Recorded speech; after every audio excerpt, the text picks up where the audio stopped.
Middle east में चल रही जंग अब एक ऐसे मोड़ पर पहुंच चुकी है जहां हर दिन एक नया खतरा सामने आ रहा है।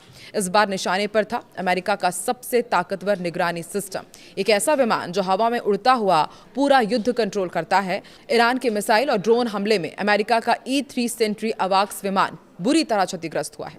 तो सवाल है कि क्या ये हमला सिर्फ एक एयरबेस पर था या अमेरिका की पूरे एयर पावर को चुनौती दी गई है।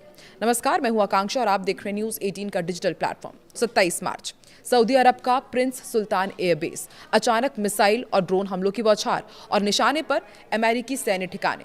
रिपोर्ट्स की माने तो E-3 सेंट्री अवाक्स विमान को भारी नुकसान पहुंचा है। कई एयर टैंकर विमान भी प्रभावित हुए हैं और 10 से ज्यादा अमेरिकी सैनिक घायल बताए जा रहे हैं। सोशल मीडिया में जो तस्वीरें वायरल हो रही है उनमें इस हाईटेक विमान की हालत बेहद खराब दिखाई जा रही है।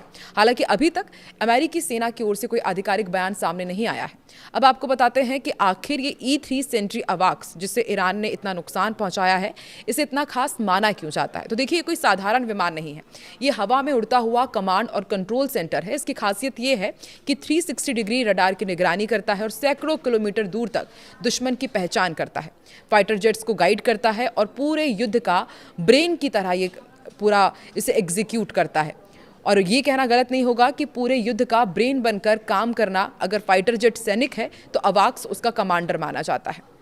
यदि इस विमान को वाकई नुकसान पहुंचा है तो ये कितना बड़ा नुकसान है, ये भी आपको बताते हैं। देखिए, इस एक विमान की कीमत करीब $700 मिलियन मानी जाती है। $700 मिलियन, यानी कि बहुत बड़ा ये अमाउंट है। और ये असली नुकसान सिर्फ पैसों का नहीं है, ये अमेरिका के एक एयर ऑपरेशन का बैकबोन माना जाता है। अगर ये सिस्टम कमज़ोर होता है तो अमेरिका का एयर कवर कम हो सकता है, मिशन कोऑर्डिनेशन प्रभावित होगा, दुश्मन की गतिविधियों पर नज़र कमज़ोर पड़ेगी। यानी यह हमला सीधा अमेरिका की आंख और दिमाग पर था। डिफेंस एक्सपर्ट्स इस घटना को बेहद गंभीर मान रहे हैं। पूर्व F-16 पायलट हीथर पेनी के मुताबिक अवाक्स युद्ध का शतरंज का मास्टर माना जाता है। वहीं केली ग्रीको का कहना है कि इससे अमेरिका की ऑपरेशनल क्षमता में गैप आ सकता है। मतलब ये सिर्फ एक विमान का नुकसान नहीं बल्कि पूरे सिस्टम पर असर है। और अब ऐसे में सबसे बड़ा सवाल कि क्या ये हमला अचानक था या फिर एक बड़ी रणनीति का हिस्सा। और एक्सपर्ट्स मानते हैं कि प्रिंस सुल्तान एयरबेस एक हाई वैल्यू टारगेट है। यहाँ से अमेरिका अपने कई ऑपरेशन कंट्रोल करता है। ऐसे में इस बेस पर हमला करना सीधा अमेरिका की ताकत को कमजोर करने की कोशिश हो सकता है। अब ऐसे में एक सवाल आपके भी मन में उठ रहा होगा कि अब आगे क्या होगा। अब अमेरिका के सामने बड़ी चुनौती है अवाक्स फ्लीट को सुरक्षित रखना। नए सिस्टम जैसे कि E-7 वेजटेल उनको लाना पड़ेगा और अपनी निगरानी क्षमता को अमेरिका को और मजबूत करना होगा। लेकिन इसमें थोड़ा समय लगेगा और जब तक ये समय लगेगा तब तक खतरा बना रहेगा।